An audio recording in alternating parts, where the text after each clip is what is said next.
It's Latin for many. Tick. They'll suck your blood. They'll suck Politics. your blood. This was an interesting story, and especially as we, make it our business to kind of look at things from a 30,000-foot view, there was something about this that just really rang very strange. Yeah. It's coming from Forbes.com, and it's under the cybersecurity section. Yeah. Why don't you hit the cyber pandemic jingle, too, because we got some cyber stuff coming in here. The COVID-19 crisis would be seen as a small disturbance in comparison to a major cyber pandemic.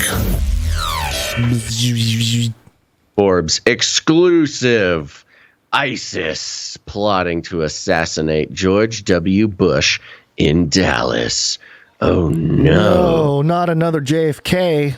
Yeah, GWB, no. Right. And in the context of, social engineering, triggering, the social triggering, we've had several programmed triggers for different generations in the U.S. Dallas certainly is the words assassinate and Dallas being in the same headline, major trigger. So that caught our attention for sure. It goes like this. Well, it's got this big red sub. This was weird, right? It was weird. I noticed that. Yeah. It's common to have a little sub headline or something that you give people a taste, draw them in, get them to read the thing. But this one is giant red text, bold, and like 8 lines long. I can just picture the intelligence agencies, the memo go out, make sure it's bold, red, and noticeable.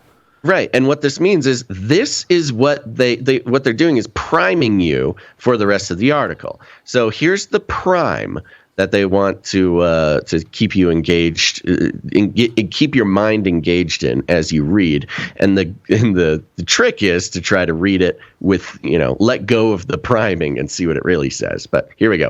Here's the primer. 2 confidential informants and surveillance of the alleged plotter's WhatsApp account reveals plans to smuggle assassins into the U.S. to murder the former president, according to a search warrant application discovered by Forbes. Is there anything that really sticks out there for you? Smuggling assassins. So you've got some immigration involved. Mm-hmm. And it's Dallas, is Texas. Surveillance. Surveillance of a WhatsApp account, which means you got text data. Surveillance. Yeah.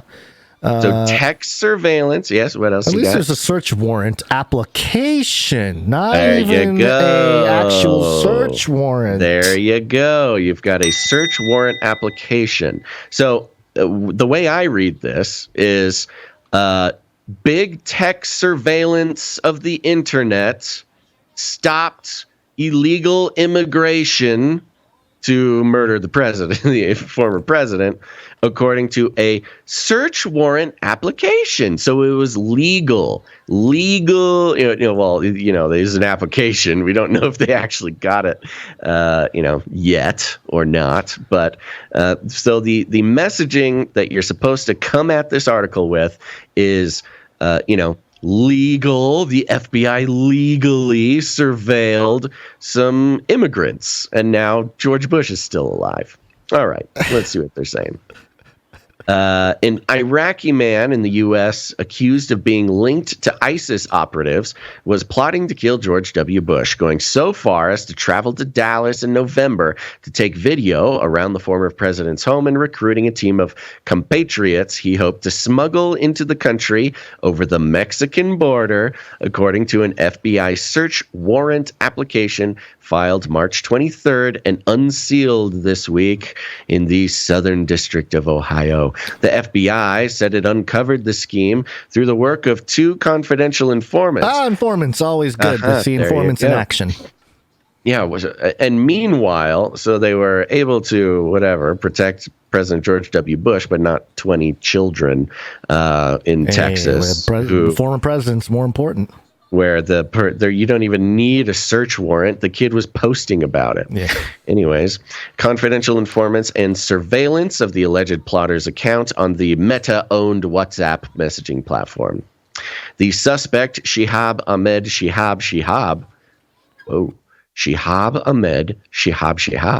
based in Columbus, Ohio, said he wanted to assassinate Bush because he felt the former president was responsible for killing many Iraqis and breaking apart the country after the 2003 U.S. military invasion, according to the warrant.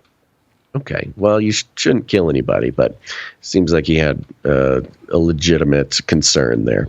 The case shows how federal investigators continue to... Can you imagine being this guy wanting, already sort of being on some sort of mission to kill the president, and then hearing him on his recent gaffe, Bush, on his gaffe about how the illegal, invasion of Iraq. Instead of Ukraine, yeah. I'm sure that did not help things. The case shows how federal investigators continue to monitor threats from ISIS, even as the group has been severely weakened by American intelligence and military operations in recent years. It also shows how the FBI, despite its claims of being prevented from investigating major crimes because of Meta and other tech providers' use of encryption, has been able to work around WhatsApp security by using old school policing with sourcing of informants and tracking the metadata they get from the messaging company.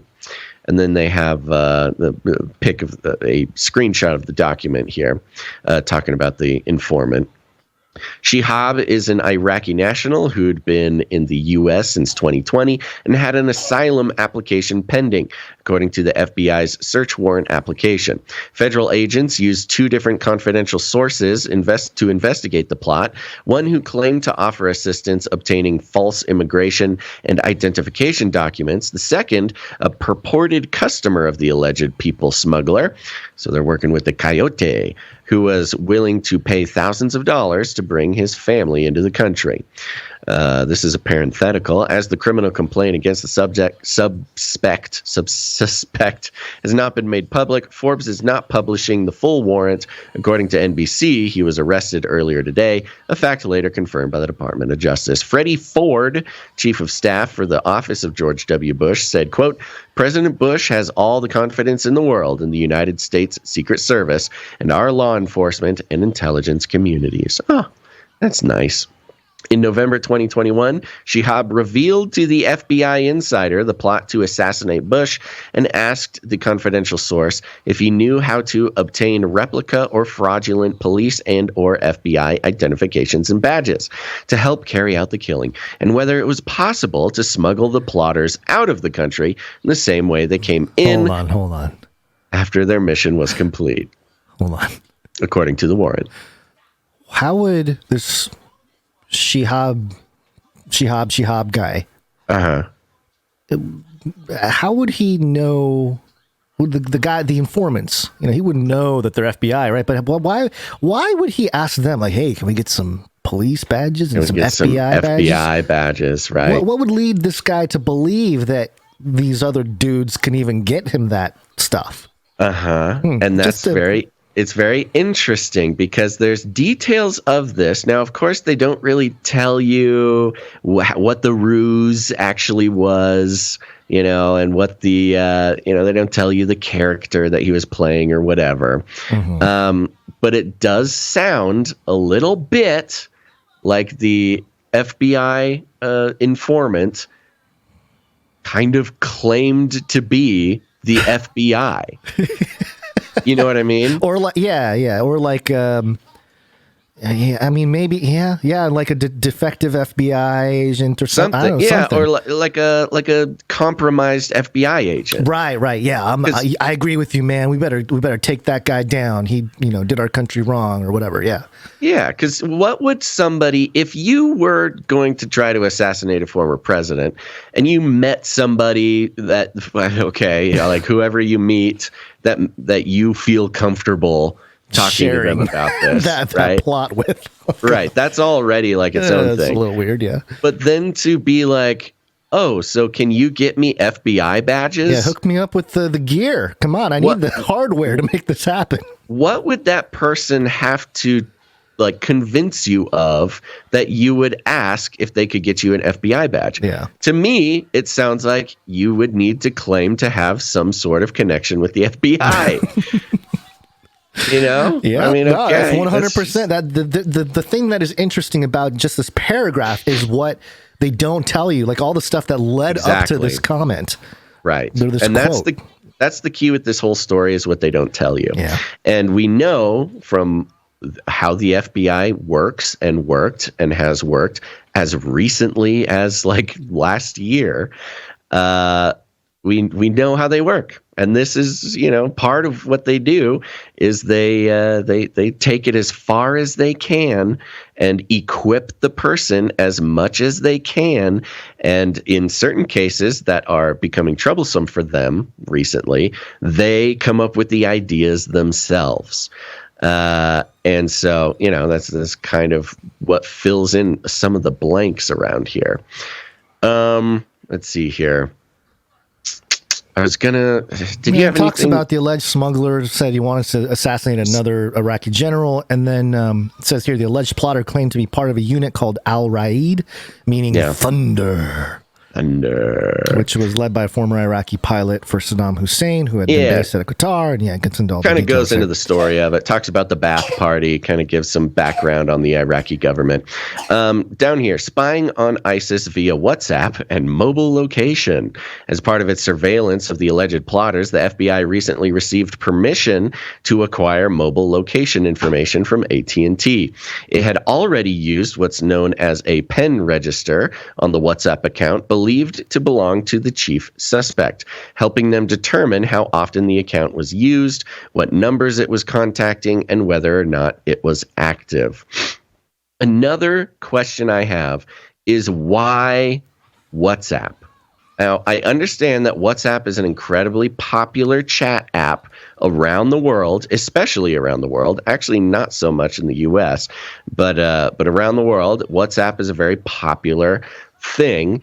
And it is well known that it is owned by Mark Zuckerberg, infamous lizard person spying on you 24/7. He likes meats.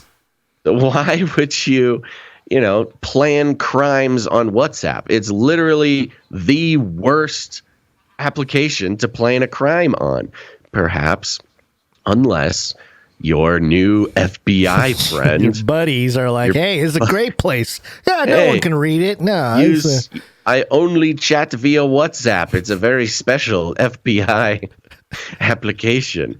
They can't see it. It's encrypted. I don't know. It's just weird. Yeah, it says in this next paragraph, though Shihab seemed convinced his WhatsApp account was secure, he was unaware that the confidential sources were passing on messages to the FBI. Nor was he aware that starting in October, he was using a phone that he was given by the informant at the FBI's request. There you go. Here's a very special phone. Use it. The informant noted that the target was a keen user of WhatsApp and was a member of Ba'ath. The Ba'ath Party is actually a very fascinating part of U.S. and Iraqi history. So not enough time to go into it now, but it's a whole thing. And ISIS chat groups on the app. Oh, good.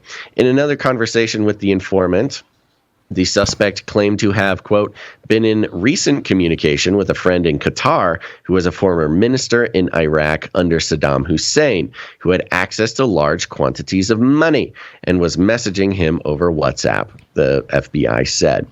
I find it fascinating, the connection after connection. It's almost like a strange, I don't know. It's got like a weird aspect of history to it. Like he's obsessed with stuff 20 years ago. Well, that's the strange thing about this is that, the whole little slip up from Bush from a couple days ago or a week ago, I guess now. Exactly. It puts it into entirely new perspective. It kind of just signaled out to start some kind of weird media narrative surrounding old stuff. Bringing up old stuff is a threat.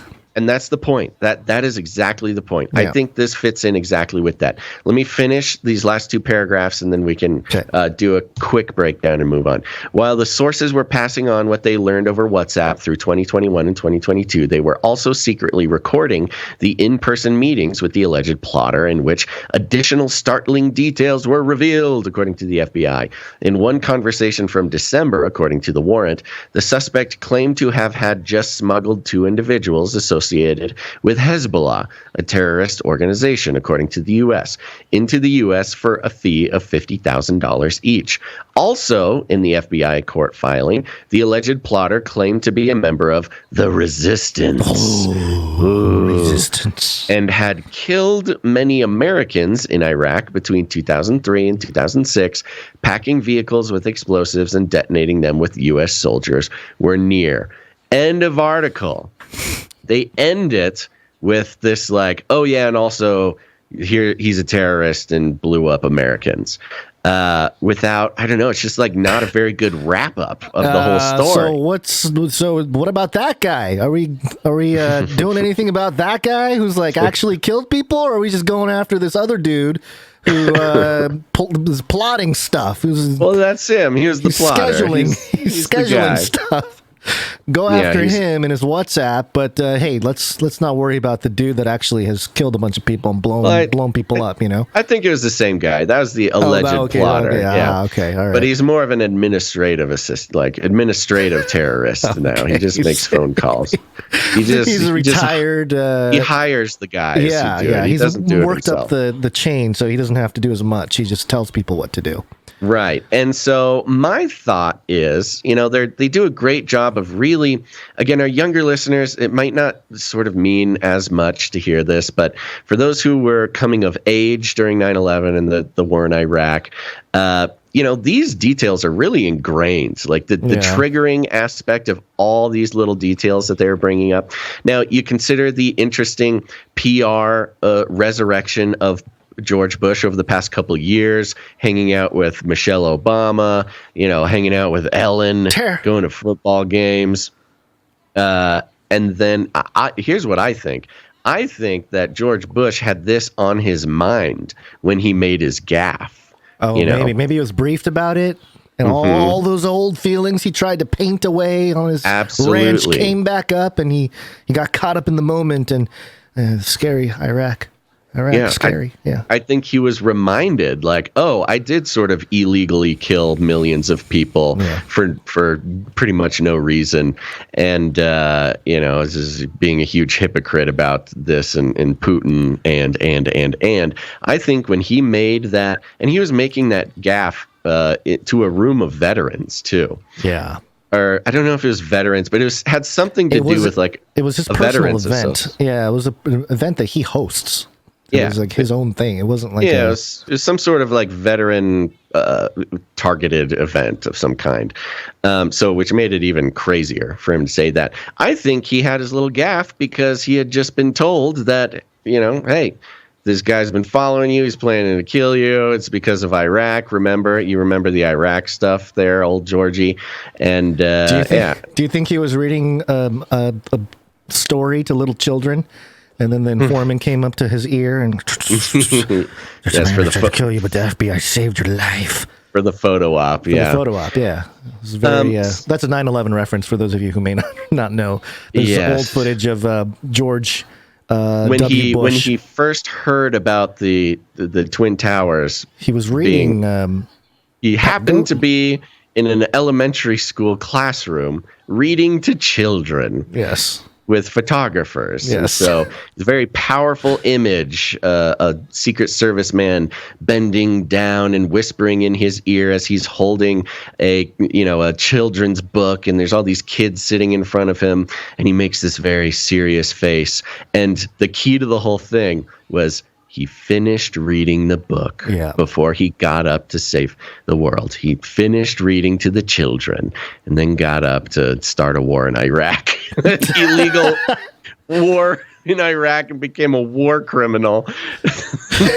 And following his that was his cue. It's reading to children. It's time, Mr. President, to commit your crimes. Right. So So I'm seeing a very interesting resurgence of very specific details, historical details, being brought back up in the media regarding the war in Iraq. And I do think it has something to do with Ukraine. I'm not exactly sure what the message is, but they it just keeps happening. And I think the gaffe is the key to the whole thing. When you're talking about illegal wars, war crimes. I mean, infamous war criminal George W. Bush and all these Russian soldiers right now are being, they're being sent to prison in Ukraine for war crimes. Yeah. No, I think the whole thing is meant to. They want the public to associate the two in whatever war crimes. Yes. Well, not just the way. But sort of in a way of like, because you look at Bush Jr. here, and he's gotten away with it, you know what I mean?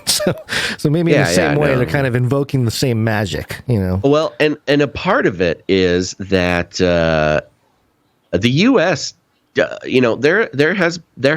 international courts have called to bring Cheney and Bush to international court for war crimes. That has been an official call by the International War Crimes Commission or whatever. Right. And the U.S. doesn't actually recognize that organization.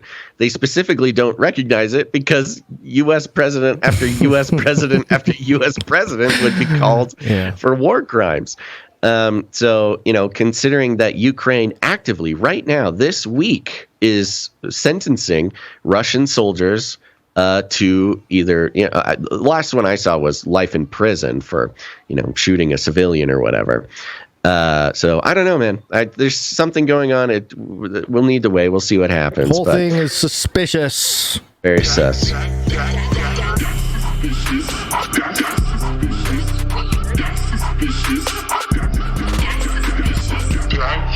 Is this a crypto?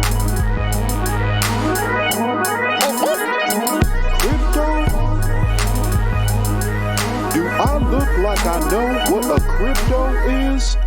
As we go into the break here, one quick story. It's from NBCnews.com, and the headline is Crypto Billionaire Says He Could Spend a Record $1 billion in 2024 Election. Oh, that's a lot of money. Yeah, and it says here, Washington Democratic billionaire Sam Bankman-Fried said he could spend $1 billion or more in the 2024 election, which would easily make him the biggest ever political donor in a single election. Bankman-Fried, 30, age 30. He was one of the 30 under 30 Forbes. And by the way, if you are familiar with crypto, it says right here, the founder of the cryptocurrency exchange FTX, who, by the way, bought the arena where I believe it's the Miami Heat play basketball. So that whole arena is named FTX Arena now, and you see FTX all over the place in sports and stuff like that. And for some reason, Sam Bankman-Fried hasn't had the same kind of legal hammering down as other companies in crypto have. I don't know why that is. I mean, maybe it's got something to do with his political donation money, but I don't know. I'm just making assumptions. So anyway, Bankman-Fried, 30, the founder of the cryptocurrency exchange FTX, said in a podcast interview released Tuesday that he expects to give north of $100 million in the next presidential election, and that he has a soft ceiling of $1 billion, with his spending likely to be on the higher end if former President Donald Trump runs again. There you go. For or against? Against. I think it's against. He's a Biden head. I think. Well, yeah, he's a Democrat. It says here he's a Democrat. So, okay. Yeah, Democratic billionaire. Okay. That kind of money would be, quote, in a league of its own, said Alex Baumgart, a researcher with the campaign finance tracker Open Secrets. Bankman-Fried. By the way, his name is Bankman. He's a central bank man. It's in his name. Who is estimated to be worth more than $20 billion. Man, he's a 20 billionaire and he's just turned 30. Man, I don't think that's healthy. Talking about mental health. I don't think that's healthy. It says he has already given away more than $200 million to various causes, cautions that his political plans are still in flux and that they will be contingent on what the landscape looks like. Keeping both parties on their toes. Who wants that? Who wants that $1 billion? I don't want it. Quote. All right, then you should run. Quote, I would guess north of 100 million. As for how much more than that, I don't know. It really depends on what happens. It's really dependent on exactly who's running, where, for what, he said on the Pushkin Industries podcast. That's so funny. He's just like, I'm going to spend money. I don't know, but I'll never tell who's getting the money. He's such a tease. He's like a billionaire tease. Quote, what's your problem? Quote, 1 billion is a decent thing to look at as, I would hate to say hard ceiling, because who knows what's going to happen between now and then, but at least a sort of soft ceiling. Man, the 30-year-old So maybe more. kid. So maybe more. Oh, yeah. You know what he's doing? Just talking Bill. He's shopping. Yeah, he's 100%. shopping is what he's saying. 100%. He's just putting it out there. He's saying, okay, call me up, boys. That's what I'm Who's going to saying. make me the best deal? I got the money, and I'll see what I can. Who's got something? It's like it's kind of like a Facebook Markets ad or like a Craigslist ad or something. I got $1 billion at a high level. I got $1 billion bucks. Oboe, what do you got? The amount of money would be unprecedented, and it would shatter records several times over, at least if it were all spent as so-called hard money, which includes donations to candidates' parties, super PACs, and other groups who have to report to the Federal Election Commission. It's impossible to know how much other wealthy donors have spent to influence politics via so-called dark money, which includes donations to groups like think tanks and nonprofit advocacy organizations. Well, like Soros? You're talking about Soros? The most hard money any individual has spent in any election cycle was $218 million in 2020 by the late Republican casino mogul Sheldon Adelson and his wife Miriam, according to Open Secrets. The Adelsons have competed in recent years to be the biggest donors in the country, with Democratic billionaires Michael Bloomberg and Tom Steyer, who have each spent $75 million to $150 million in the last 3 elections, not including the money they spent on their own presidential campaigns in 2020. Liberal billionaire George Soros this year committed to spend $125 million towards this year's midterm. Oh, young buck. Bankman Buck Fried Chicken Man is like, hey, Soros, let me 10x you. Yeah. Wow. Hold my champagne. Hold my like chicken. Beyond those well-known names, even mega donors typically top out around $40 million to $60 million per election cycle. So $100 million would put Bankman-Fried among a tiny handful of the country's biggest donors.